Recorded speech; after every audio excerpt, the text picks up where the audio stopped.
What is up, guys? Welcome back to the channel. And before we get started with the video, I want to thank you guys for subscribing. And if you're not subscribed, please go ahead and hit the subscribe button right now.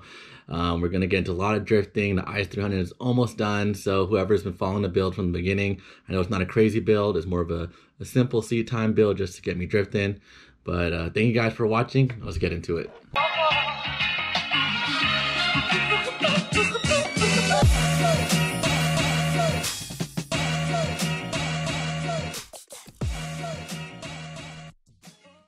What is up, guys? Welcome back to the channel. Today we got some new parts to install. We got some Megan Racing subframe collars. These should be relatively easy to install. You just gotta drop the subframe about an inch and we can just slide these collars in. So in theory it's easy, but we'll see. All right, first things first, I'm gonna take off the front bumper so that way when I jack up the rear, the bumper doesn't hit the floor. Just held on by a couple rubber bands. Pop the hood.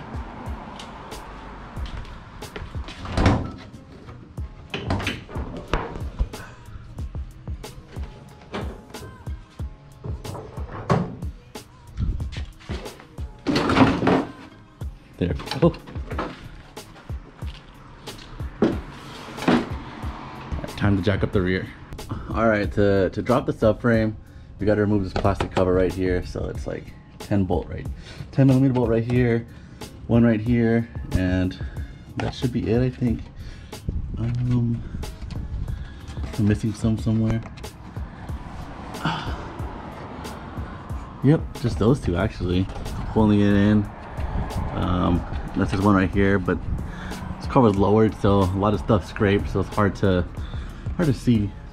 You're gonna take off this plastic cover, and then there's this brace right here that you gotta take out, and that connects from the rear of the car to the chassis.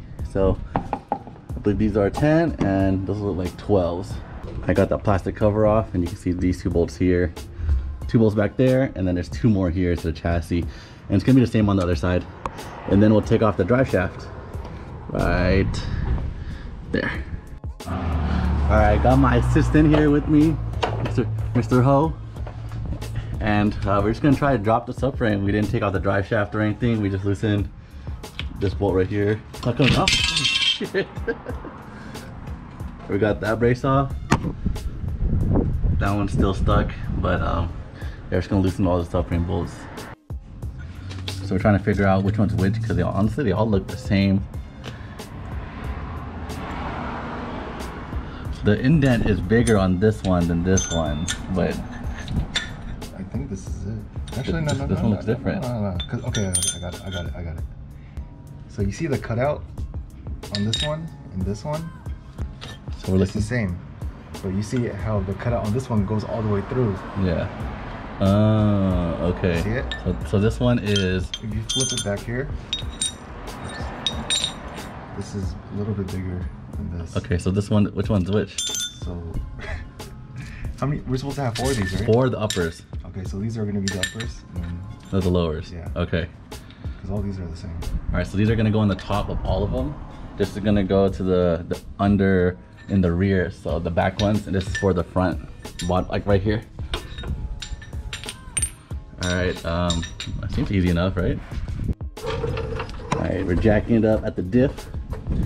Yeah, just touch it. You don't have to like jack it up. Just support it. This jack is leaking. I need to buy a new one. Your asshole's leaking. That's also very true. Oh my god. Okay. I can't see, so. I guess that's good right there, yeah. Okay, stop. All right, I'm gonna loosen it.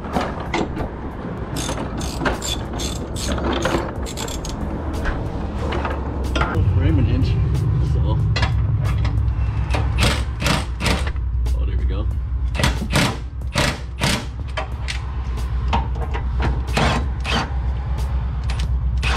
Okay, hey, if the whole rear end falls off, then it's not my fault, okay? it's still connected to the shock. Okay. And the drive shaft. So lower it slowly.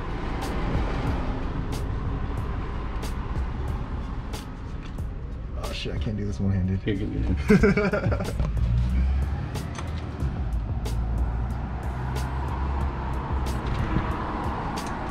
Not even coming down. Alright, we might have to loosen the shock towers on the top.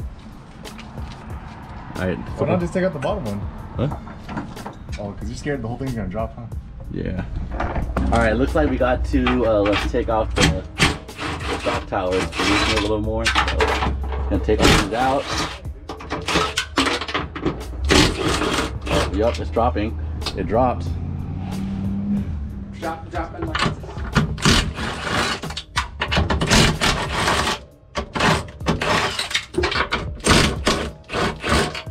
Okay. Let's get the collars ready.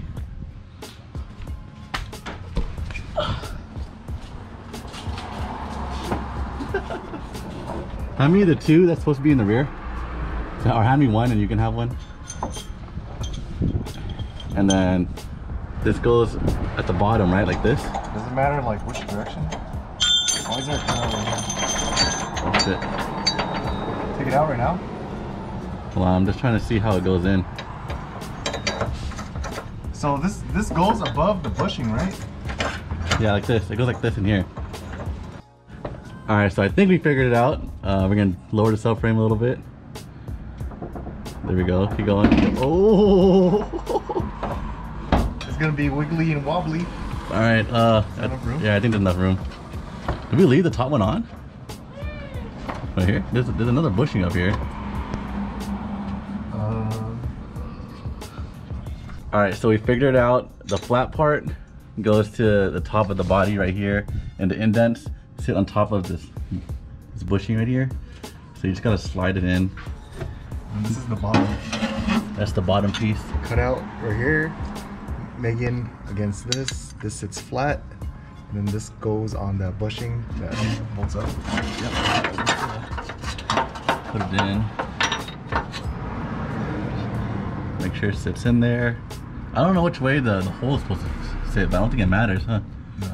Alright, and then...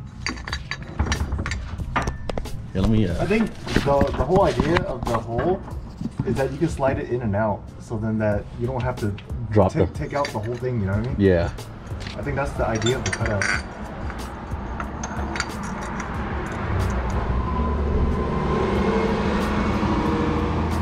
Hopefully this is enough for it to thread through, but we'll see. Peter, can you lift it? Keep going.